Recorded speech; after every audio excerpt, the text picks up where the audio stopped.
7.7 is the strongest earthquake in the world in the last 2 years.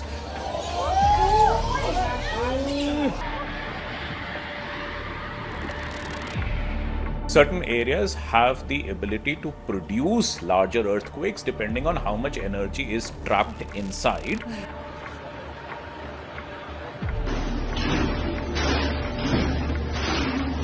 I think this is one of the strongest in this area for a fairly long time. So any reason behind that?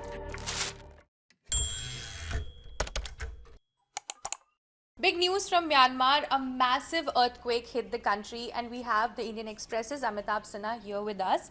So Amitabh, tell us what is happening in Myanmar and is it different from the past earthquakes?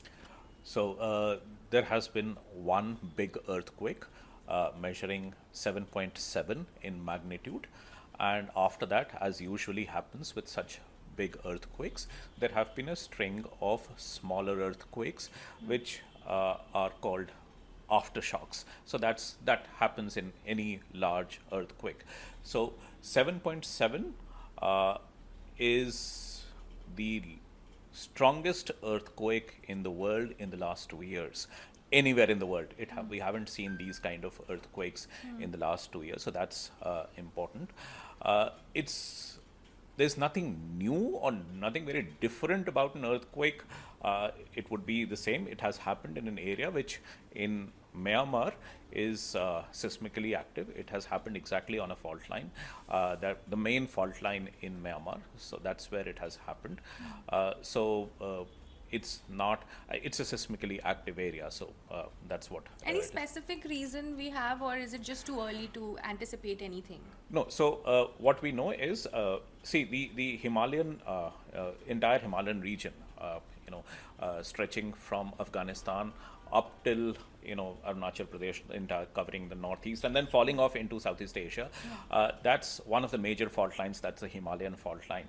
Now, this particular one, where today's earthquake has happened, it does not lie on the Himalayan fault line, but this is a separate fault line which exists within Myanmar itself. It's called Sagaing fault line, but this exists. The tectonic activity exists in this area for precisely the same reason that we see the tectonic activity in the Himalayan regions as well, which is the Indian plate moving into the Eurasian plate, going in the process of subduction, one plate getting inside the other, and that's why you see a lot of this energy getting trapped in and it gets released in the form of earthquakes. So roughly the same kind of geological activity. The fault line is different. This is a known fault line and it is part of that same region wherein you do expect tectonic activity to be happening. But I think this is one of the strongest in this area for a fairly long time. So any reason behind that? So you don't know why earthquakes of what magnitude of earthquakes will happen. That is not something that This is something that scientists have been trying to understand, whether you can predict whether how big an earthquake will happen. But that's not something that as of now. The understanding is rather random. The idea is that certain areas have the ability to produce larger earthquakes depending on how much energy is trapped inside.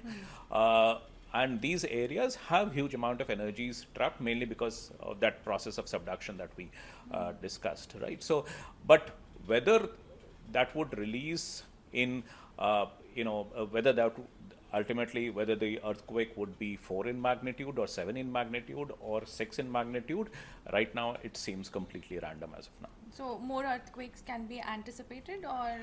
So you cannot predict. It's a big earthquake. It would have caused a lot of damages. Thank you so much, Amitabh, and keep watching the Indian Express for this developing story.